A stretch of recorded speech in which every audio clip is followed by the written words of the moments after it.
मैं अनिल गुप्ता, सम्राट पृथ्वीराज चौहान राजकीय महाविद्यालय अजमेर के भौतिक विभाग से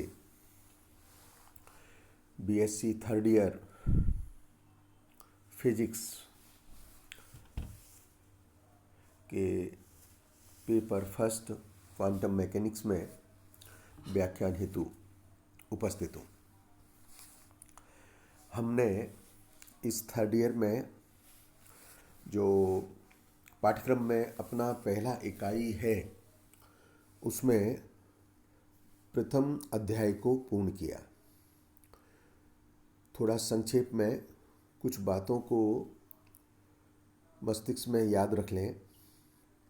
क्वांटम मैकेनिक्स का ओरिजिन हुआ, किस प्रकार से हुआ, black body radiations, ultraviolet catastrophe, फिर इन ब्लैक बॉडी रेडिएशन की एक्सप्लेनेशन जो प्लैंक्स के द्वारा दी गई, जिसमें प्लैंक्स ने क्वांटाइज एनर्जी के कंसेप्ट का यूज किया। अगेन इस प्लैंक रेडिएशन लॉ का उपयोग आइंस्टाइन ने किया फोटो इलेक्ट्रिक इफेक्ट की व्याख्या के लिए। तत्पश्चात कॉम्पटन इफेक्ट और कॉम्पटन इफेक्ट के बाद रमन प्रभाव, और इस सब से आगे फिर डी ब्रॉगली जो एक फ्रेंच साइंटिस्ट थे, उन्होंने नेचर लव सिमेट्री इस प्रकार की थीम लेते हुए ड्यूअल रिलेशन दिया। और हमने अपनी इस प्रथम इकाई में अंत में हाइजेनबर्ग अनसर्टेनिटी प्रिंसिपल किया, उसके thought experiments and 4 applications also discuss.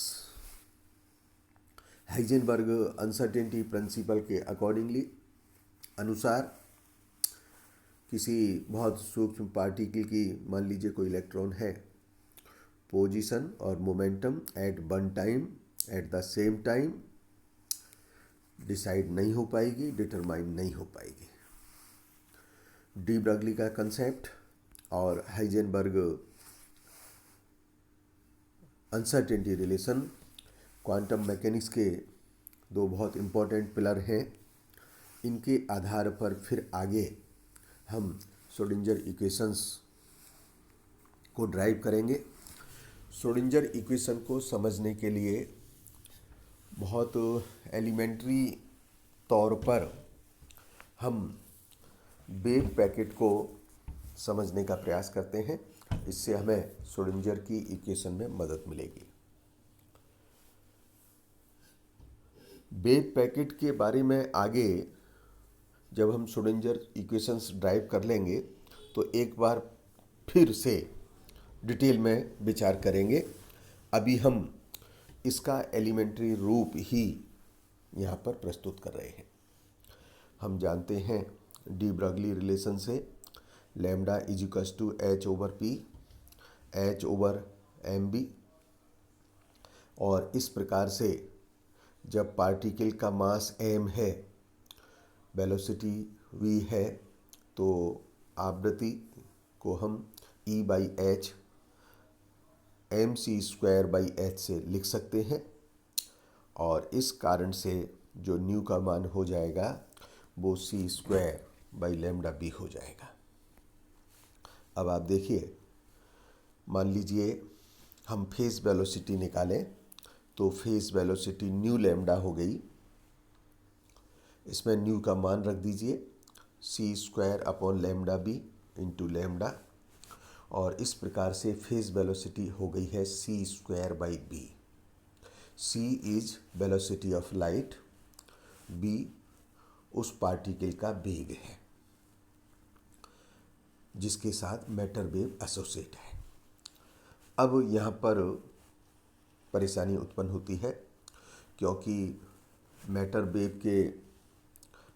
Matter particle के लिए जो वेलोसिटी है वह वेलोसिटी ऑफ लाइट से काफ़ी कम होती है, जब वेलोसिटी कम है, b is less than very c,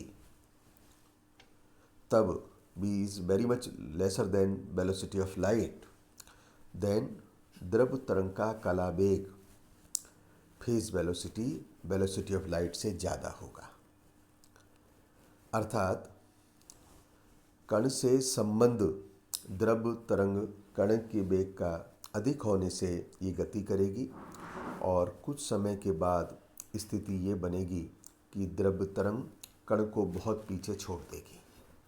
अब ये बड़ा अनएक्सपेक्टेड रिजल्ट है, क्योंकि पार्टिकल और पार्टिकल से जो भी एसोसिएट वेव है वो एक ही स्थान पर होने चाहिए।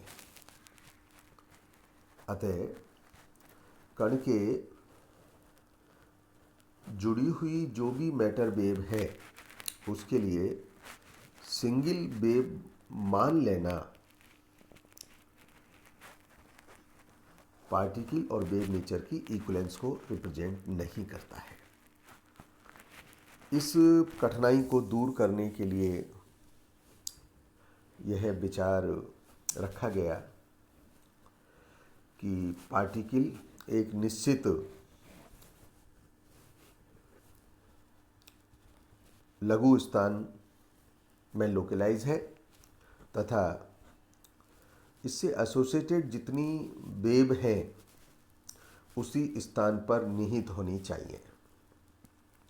इस लघु स्थान में निहित होंगी और उसके बाहर बहुत तेज़ी से एटूनेट हो जाएंगी, जैसा कि मैंने इस चित्र में दिखाया है। इस चित्र में जो तरंग है वह डेल एक्स क्षेत्र में ही सीमित है और मोटे तौर पर अब हम समझ लें कि हम सिर्फ इसको तरंग पैकेट कहते हैं। मैंने जैसा कहा है, श्रोडिंगर इक्वेशन हम करने के बाद एक बार फिर इसकी डिटेल में डिस्कस करेंगे। मैथमेटिकली मॉडल में हम ये समझें कि जो मैटर वेव है एक केंद्रीय तरंगदैर्घ्य लैम्डा जीरो के आसपास, आसपास का मतलब हुआ lambda zero plus minus delta lambda की परास में जो भी तरंगें होंगी उनके अध्यारोपण से प्राप्त की जा सकती हैं और ये सभी छोटे क्षेत्र डेल एक्स में है। इस कारण से हम इसे तरंग पैकेट कहते हैं। तरंग पैकेट को रिप्रेजेंट करने के लिए जो वेव फंक्शन यूज किया जाता है वह जनरलाइज केस में साई आर टी कहलाता है। वेव फंक्शन को हम साई लिखे हैं, जो ये चिन्ह बनाया है इसको हम साई बोलते हैं और यह फंक्शन है आर और टी का। ये जो वेव फंक्शन मैंने बनाया है इसको साई बोलेंगे और यह फंक्शन है आर और टी का, मतलब पोजीशन कोऑर्डिनेट और टाइम कोऑर्डिनेट। हम इस wave function psi R T को वेव एम्पलीट्यूड भी कहते हैं और जब हम श्रोडिंगर इक्वेशन ड्राइव करेंगे तो हम बताएंगे कि किस प्रकार से यह प्रोबेबिलिटी एम्पलीट्यूड है, प्रोबेबिलिटी डेंसिटी में यूजफुल है। तो पार्टिकल से एसोसिएटेड मैटर वेव और फिर वेव पैकेट के लिए कुछ वेव फंक्शंस में प्रॉपर्टीज़ होनी चाहिए। वो प्रॉपर्टीज़ क्या हैं? सबसे बड़ी बात कि इसका जो मान है वहाँ अधिक होना चाहिए जहाँ कण को पाए जाने की संभावना अधिक हो। जहाँ पर कण के पाए जाने की प्रायिकता ज़्यादा होगी वहाँ पर साई का मान कम होगा, ज़्यादा होगा, और जिन स्थान पर कम होगी वहाँ पर साई का मान कम होगा। साई का स्वयं के साथ व्यतिकरण भी संभव होना चाहिए, क्योंकि कणों के विवर्तन प्रयोग में इसकी व्याख्या की जा सकती है। और तीसरा महत्वपूर्ण इसका गुणधर्म है कि कण के व्यवहार को वर्णित करे, ऐसा बहुत जरूरी है। हम वन डायमेंशनल वेव पैकेट पर विचार करते हैं। इसके लिए मैं साई आर टी के स्थान पर साई एक्स टी लिखता हूँ और मैंने वेव फंक्शन को पोजीशन के अगेंस्ट प्लॉट किया है। तरंग पैकेट की औसत तरंग दैर्घ्य लैम्डा जीरो तथा विस्तार डेल्टा एक्स मैंने इस डायग्राम में दिखाई है। यह तरंग पैकेट अनेक तरंगों जिनकी तरंगदैर्घ्य लैम्डा और औसत तरंगदैर्घ्य लैम्डा 0 के आसपास है, उन सब के अध्यारोपण से बनाया जाता है।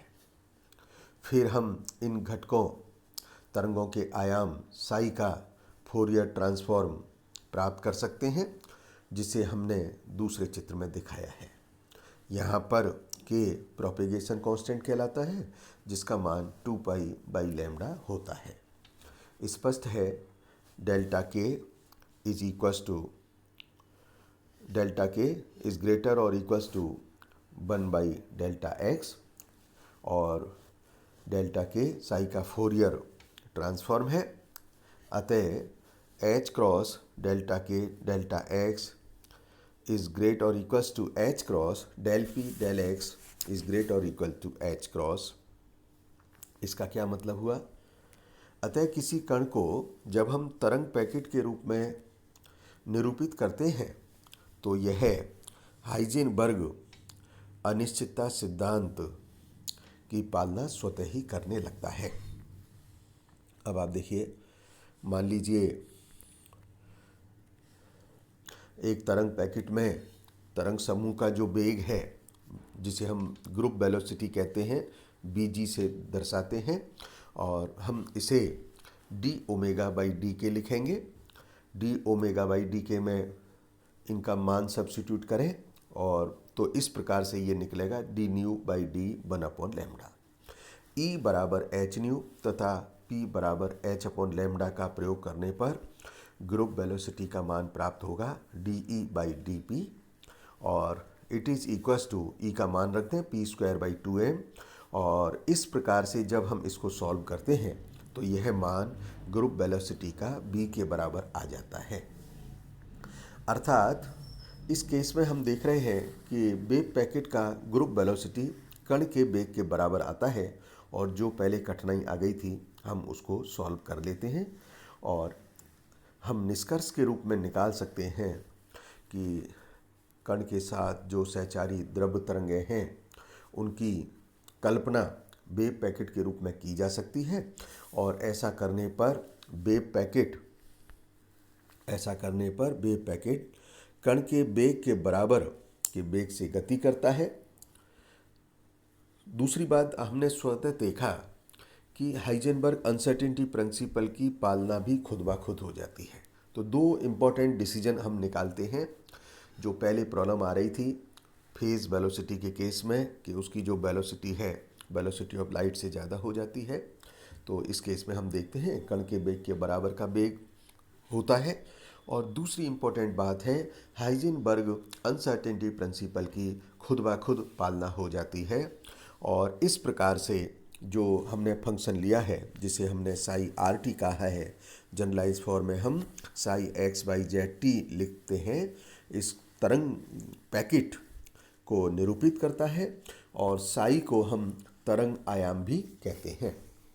हम इस आर्टिकल को बहुत विस्तार से, जिसमें हम फेज वेलोसिटी, ग्रुप वेलोसिटी, इन दोनों के बीच में क्या रिलेशनशिप है और एक्चुअल वेव पैकेट की रचना कैसे होगी, श्रोडिंगर इक्वेशन में वेव फंक्शन को समझने के बाद विस्तार से इसकी रचना करेंगे। अभी जो एलिमेंट्री नॉलेज हमने ली है वो सिर्फ इसलिए ली है कि हम अपने श्रोडिंगर इक्वेशंस के निर्माण कार्य को समझ सकें। धन्यवाद।